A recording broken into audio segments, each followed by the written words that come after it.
और शहरी निकाय चुनाव को स्थगित कर लोकतंत्र की मर्यादाओं का हनन करने का प्रयास कर रही है। पहले शहरी निकाय चुनाव को टालने की कोशिश की गई और अब पिछले कल हिमाचल प्रदेश के अनेक जिलों के उपायुक्तों से पत्र मंगवाया गया कि वो उसमें लिखें कि उनके ज़िले के हालात आपदा के कारण ठीक नहीं है, रोड नेटवर्क सुचारू रूप से चला नहीं है, इसलिए अभी चुनाव कराना व्यवहारिक नहीं है। 4 ही उपायुक्तों के पत्र सचिव पंचायती राज के पास पहुंचे और उसके तुरंत बाद आनन फानन में डिजास्टर मैनेजमेंट सेल द्वारा आपदा प्रबंधन प्रकोष्ठ के माध्यम से आदेश जारी कर दिए गए कि इस साल हुई भारी बारिश के कारण बहुत ज़्यादा नुकसान हुआ है। नुकसान का विवरण देते हुए ये कहा गया कि ऐसे समय में चुनाव तब तक नहीं हो सकते जब तक रोड नेटवर्क जो है वो पूरी तरह से फिर से सुचारू रूप से ना चले, और ऐसे आदेश पारित करके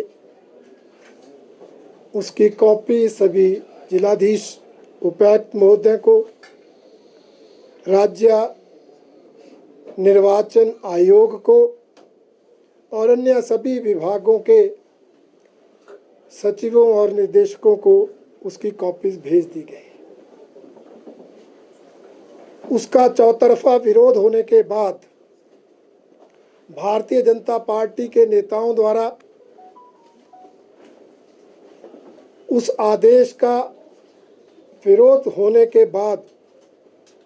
कल शाम को पंचायती राज मंत्री जी ने और आज मुख्यमंत्री महोदय ने कहा कि चुनाव समय पर होंगे। कल की जारी अधिसूचना और आज मुख्यमंत्री और मंत्री के बयानों में विरोधाभास झलकता है, कॉन्ट्राडिक्शन है। पिछले कल के आदेश के मुताबिक चाहे उपायुक्त थे, चाहे अन्य विभागों के अधिकारीगण थे, चाहे आप मीडिया के लोग थे, चाहे राजनीतिक पार्टियों के लोग थे, आम जनमानस तक ये संदेश गया कि ये चुनाव स्थगित किए जा रहे हैं। परंतु मुख्यमंत्री और मंत्री द्वारा समय पर चुनाव कराने का बयान देकर प्रदेश में भ्रम की स्थिति पैदा की जा रही है, एक भ्रांति पैदा की जा रही है। और मैं पूछना चाहता हूं, अगर समय पे चुनाव होने हैं तो पिछले कल जो उपायुक्त महोदयों से पत्र मंगवाकर जो आपदा प्रबंधन प्रकोष्ठ के द्वारा आदेश पारित किए गए, उनका क्या औचित्य था? उस आदेश की क्या आवश्यकता थी? इसलिए हमारा आरोप है कि मुख्यमंत्री मंत्री चाहे कुछ भी कहें, परंतु सरकार ये चुनाव टालना चाहती है, क्योंकि इससे पहले भी इस सरकार ने शहरी निकायों के चुनाव टालने का प्रयास किया और जो शहरी निकाय अभी इस सरकार ने गठित किए थे, वो नए गठित शहरी निकायों के चुनाव 6 महीने के अंदर होने थे,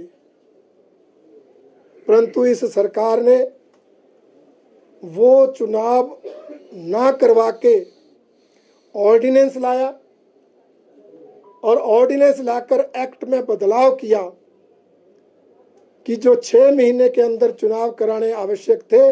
वो कार्यकाल 6 महीने की बजाय 2 साल कर दिया जाए।